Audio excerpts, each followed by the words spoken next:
មន់ស្រែសុទ្ធ100ស៊ីដង្កូវនិងផឹកទឹកជ្រោះធម្មជាតិសាច់ណែនល្អស្ងោរញ៉ាំពៅកម្លាំងខ្លាំងណាស់40យន់ក្នុង1គីឡូសូមអញ្ជើញមកមើលបានបងប្អូនអ្នកមីងពូ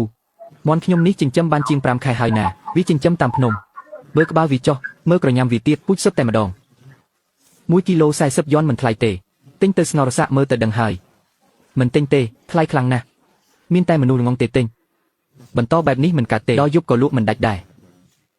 បើត្រូវដឹកមន់10ក្បាលនេះត្រឡប់ទៅវិញម៉ែខ្ញុំប្រកាសជាយំមិនខានថ្លៃពេទ្យមិត្តភ័ក្តិក៏គ្មានលុយបងដែរអ្នកមីងខ្ញុំសុំសួរមួយបានទេខ្ញុំសុំខ្ចីចង្ក្រានធ្យូងអ្នកមីងនឹងឆ្នាំងដីធំនេះបន្តិចបានទេខ្ញុំមិនខ្ចីទេស្ងោរឆ្អិនខ្ញុំជូនអ្នកមីងញ៉ាំមុនគេចាត់ទុកថាជាថ្លៃទុកចុះមួយចង់ធ្វើអីហ្នឹង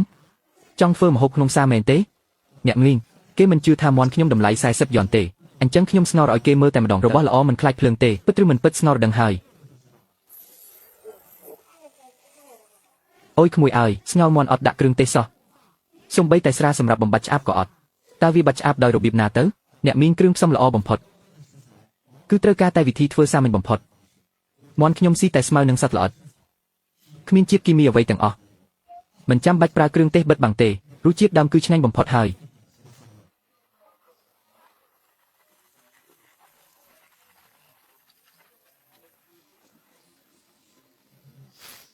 ក្លិនអីហ្នឹងផ្ទះណាគេស្ងោរមន់ហ្នឹងអូហូក្មួយប្រើមិនអាគមអីហ្នឹងបើកឆ្នាំងឲ្យមីងមើលបន្តិចមកបាទសូមអញ្ជើញអ្នកមីងសាកមើលប្រយ័ត្ននៅលាឆ្ងាញ់ណាស់ផ្អែមមាត់ណាស់ទឹកស៊ុបនេះមិនត្រលាន់ទេញ៉ាំទៅមានអារម្មណ៍ថាអញឆ្ងាញ់នេះហើយទើបហៅថាមន់ស្រែពិតប្រាកដក្មួយតើ1គីឡូថ្លៃប៉ុន្មានណា40មែនទេ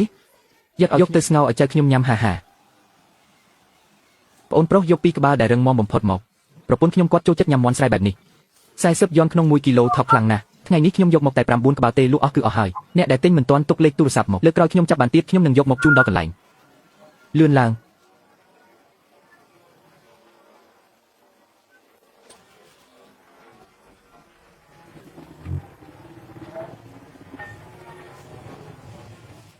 សូមទេវតាជួយតាមថែរក្សាផងកូនប្រុសកុំឲ្យមានរឿងអីកើតឡើងឲ្យសោះទោះលក់បានត្រឹម20ឬ30យន់ក៏ដោយ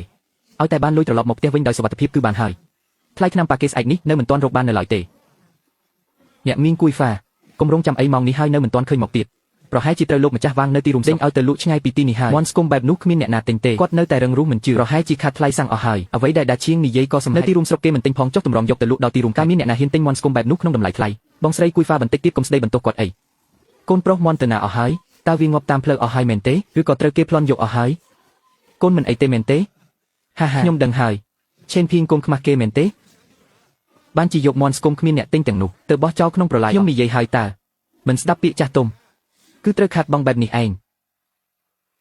ម៉ាក់មន់មិនបានងាប់ហើយក៏មិនបានបោះចោលដែរលក់អស់រលីងហើយមិនអាចទៅរួចទេមន់ស្គម10ក្បាលរបស់កូនអាចលក់បានលុយច្រើនម្ល៉េះឆេនភីងកូនកុំធ្វើជាអួតអាងរហូតដល់ទៅលក់ឈាមនៅទីរួមខេត្តឲ្យគេមែនទេធ្វើឲ្យម៉ាក់ខកបំណងហើយមន់របស់ខ្ញុំនៅផ្សារកសិផលទីរួមខេត្តគេលក់បាន40យន់មន់10ក្បាលប្រើពេលមិនដល់30នាទីផងត្រូវអ្នកក្រុងដណ្ដើមទិញអស់រលីងនេះជាលុយ100ជាប្រាក់ចំណេញសុទ្ធ100 200 300 800 900 1000ព្រះឲ្យ40យន់មែនមិននឹកស្មានថាមន់ស្រែយើងលក់បានថ្លៃម្ល៉េះពិតជាមិនធម្មតាមែន1គីឡូ40យន់ចំណែកមន់ចិញ្ចឹមរបស់លោកបានតែ5យន់ប៉ុណ្ណោះមន់កូនខ្ញុំ1ក្បាលស្មើនឹងមន់ដាក់ជាង8ក្បាលឯណោះនេះមិនមែនចិញ្ចឹមមន់ធម្មតាទេនេះវាដូចជាការចិញ្ចឹមហ្វូងសត្វមាសនៅក្រោយភ្នំអញ្ចឹងចិនភីងកុំតន់អាល់អោពេកទីរួមស្រុកតូចប៉ុណ្ណឹងតើមានមនុស្សល្ងងប៉ុន្មានអ្នកទៅក្រោយភ្នំឯងនៅសល់ជាង200ក្បាលទៀតចាំមើលលើក្រោយឯងលក់ឲ្យអ្នកណាដល់ពេលនោះលក់មិនចេញក៏នៅតែក្រដដែលអូអ្នកណាគេនឹងប្អូនប្រុសរកប្អូនឃើញហើយខ្ញុំជាម្ចាស់ភោជនីយដ្ឋាននៅទីរួមស្រុកខ្ញុំត្រកូលសុនពេលប្អូនស្ងោរមន់នៅផ្សារកាពីសៀលនេះខ្ញុំនៅក្បែរនោះដែរពេលទៅដល់គេដួសអស់រលីងមិនបានភ្លក់សំបីមួយស្លាបព្រាសំណាងបានសួរនាំអ្នកលក់ទំនិញនៅទីនោះទើបដឹងថាប្អូននៅភូមិឈីងហឺនេះជំរាបសួរលោកសុនខ្ញុំឈ្មោះចិនភីងលោកធ្វើដំណើរមកឆ្ងាយដល់ទីនេះគឺមកព្រោះតែមន់របស់ខ្ញុំមែនទេប្អូនប្រុសភោជនីយដ្ឋានខ្ញុំជាកន្លែងលំដាប់យើងផ្ដោតលើគ្រឿងផ្សំដែលបច្ចុប្បន្នមន់នៅលើទីផ្សារសុទ្ធតែជាមន់ចិញ្ចឹមប្រើថ្នាំស្ងោរទៅសាបដូចទឹកខ្ញុំតាមរកមន់ដែលស៊ីដង្កូវមន់ស្រែសុទ្ធបែបនេះអស់កន្លះឆ្នាំមកហើយប្អូនប្រុសតើក្រោយភ្នំនៅមានមន់បែបនេះទៀតទេនាំខ្ញុំទៅមើលផងបើគុណភាពដូចដែលប្អូនលក់នៅផ្សារមានប៉ុន្មានខ្ញុំយកទាំងបានតើលោកសុនផ្លូវឡើងភ្នំពីលោកប្រយ័ត្នផង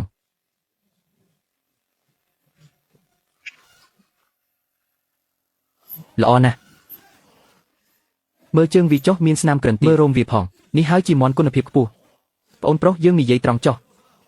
មន់ជាង200ក្បាលនៅក្រោយភ្នំនេះខ្ញុំទិញទាំងអស់លោកសុន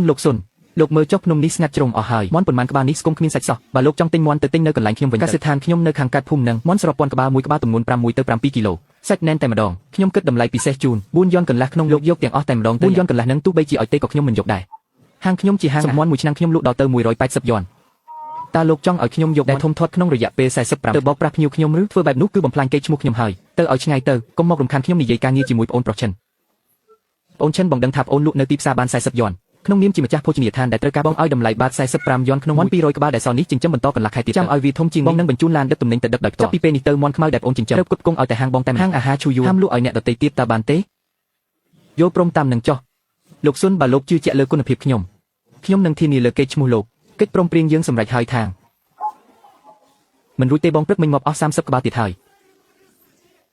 យពួកដែលសល់ក៏កំពុងតែដេកងាប់ដែរសូម្បីតែដកដង្ហើមក៏គ្មានកម្លាំងដែរអាចឈួតទៅឲ្យអ្នកលក់ចំណីនៅផ្សារមកទីនេះភ្លាមតើចំណីនឹងវាផុតកំណត់ឬយ៉ាងណាឯងវាល្ងងណាស់មន់ប្រភេទនេះមានភាពសាំខ្សោយខ្លាំងណាស់ស្តង់ដារចិញ្ចឹមបានត្រឹម2000ក្បាលតែឯងចិញ្ចឹមដល់ទៅ5000ក្បាលកុំចេះតែដោះសារគេឯងក៏ចិញ្ចឹមណែនបែបនេះដែរចុះហេតុអ្វីបានជាមន់ខ្ញុំឈឺព្រោះឯងចិញ្ចឹមក្នុងកន្លែងក្តៅខ្លាំងសាំខ្លាំងនិងណែនខ្លាំងពេកទើបមន់ឆ្លងមេរោគទាំងអស់គ្នានេះហើយលទ្ធផលនៃភាពលោភលន់លោកជួយខ្ញុំផ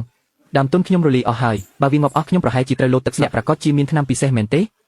េបើឲ្យភ្លៀងធ្លាក់ខ្លាំងបែបនេះមន់យើងនៅខាងក្រៅត្រូវភ្លៀងរាល់ថ្ងៃវាមិនឈឺទេម៉ែគេថាមន់របស់អាខ្លាំងនៅខាងកាត់ភូមិ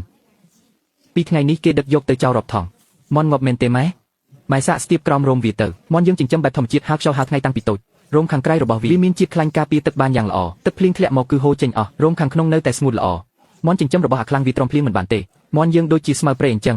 កាន់តែត្រូវខ្យល់ភ្លៀងកាន់តែរឹងមាំអ្នកមីងការចិញ្ចឹមសត្វមិនមែនគិតតែរឿងចំណេញខាតទេបើមិនមើលតាមធម្មជាតិគ្រាន់តែមានរឿងអ្វីបន្តិចបន្តួចគ្រោះធម្មជាតិក៏คล้ายជាគ្រោះមនុស្សនេះមិនមែនមកពីសំណាក់នេះគឺជាលទ្ធផលដឹងអញ្ចឹងកាលពីមុនស្ដាប់ពីអ្នកទៅមិនចុះកិច្ចសន្យាឈួតនោះទេឥឡូវនេះហើយលុយក៏មិនបានចំណេញបើឲ្យត្រូវតែប្រយ័ត្នឲ្យមែនទេណាកុំឲ្យមេរោគពីខាងនោះឆ្លងមកឲ្យសោះអរគុណអ្នកមីងដែលរំលឹកបើអ្នកទិញគេពិនិត្យឃើញមានជាតិថ្នាំលើសកម្រិតតាមកិច្ចសន្យាយើងត្រូវសងជំងឺចិត្ត10ដងស្ងាត់មកទៅសង10ដងនេះមិនមែនជំរុញឲ្យខ្ញុំទៅស្លាប់ទេហេតុអ្វីមន់ខ្ញុំងាប់ពាក់កណ្ដាលតែមន់របស់ឈិនភីងមិនងាប់សោះយកថ្នាំបំពុលកណ្ដុរមកមេឃមិនយុទ្ធថទេខ្ញុំនឹងទៅជួយឈិនភីងសម្រាប់មេរោគដោយខ្លួនឯងបងខ្លាំងយើងត្រឡប់ទៅវិញទៅយកថ្នាំទៅដាក់ក្នុងដីគេបើគេចាប់បានគឺជាប់គុកហើយអាល្ងងចាំមើលស្អែកនេះមន់ឈិនភីងងាប់ពេញភ្នំចាំមើលវាហ៊ានអ៊ូតទៀតទេតាមមកដាក់ថ្នាំក្បែរមាត់ទឹកឲ្យច្រើនទៅ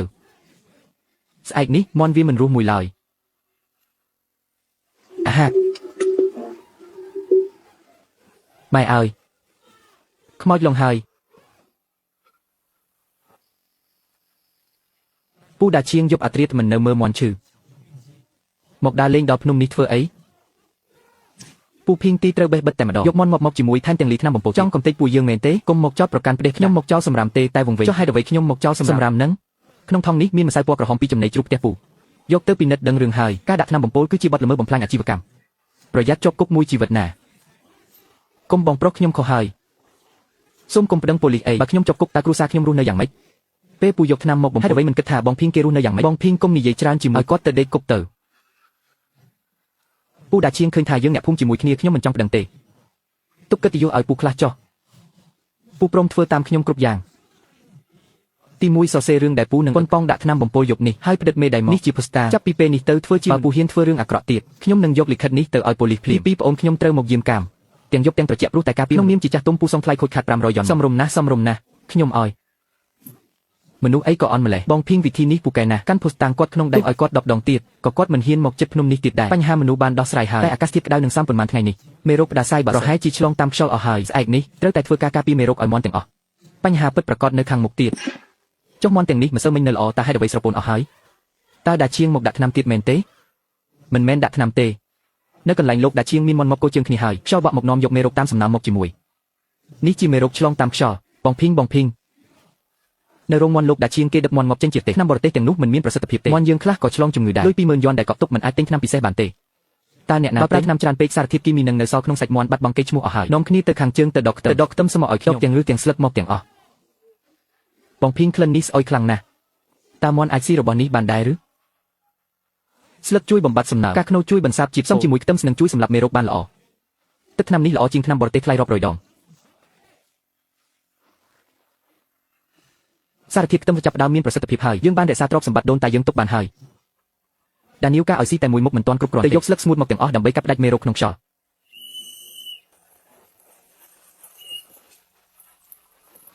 បងភីងបងពិតជាអស្ចារ្យមែនខ្ទឹមសរុប100គីឡូបូករួមនឹងស្មៅប្រៃជាមានប្រសិទ្ធភាពជាងថ្នាំបរទេសតម្លៃរាប់ម៉ឺនយ៉នទៅទៀតមាន់យើងមិនងាប់សំបីតែមួយក្បាលវាបានរស់ទាំងអស់ព្រោះយើងចេះប្រើប្រាស់ដីធ្លីចេះប្រើប្រាស់ប្រាជ្ញាដែលដូនតាបន្សល់ទុកឲ្យទៅចុះដានីវទៅទូរស័ព្ទទៅលោកស៊ុនទៅមាន់ស្រែគុណភាពខ្ពស់របស់យើងអាចដឹកចេញលក់បានហើយល្អហើយដល់ពេលឲ្យពួកអ្នករកស៊ីមិនស្មោះត្រង់បានឃើញហើយថាអ្វីទៅជាសមត្ថភាពពិតប្រាកដសូមអញ្ជើញចូលមកមាន់របស់យើងនេះគឺសុទ្ធតែស៊ីចំណីល្អបំផុតជប់និយាយទៅកុំមកធ្វើជាស្និទ្ធចៅដាឈៀងលោករបស់ខ្ញុំមែនទេនេះឬដែលលោកថាមាន់គុណភាពខ្ពស់តាមកិច្ចសន្យាមាន់ងាប់ពេញតែដីអាដែលនៅរស់ក៏រៀករស់ដេកចាំងងាប់ដែរតើលោកបាញ់ថ្នាំប៉ុន្មានទៅក្នុងរោងនេះក្លិនថ្នាំនេះធំក្លិនឆ្ងាយដល់ទៅ3គីឡូម៉ែត្របងវាងលោកប្រធានវាងសូមមេត្តាជួយយកវាទៅចុះ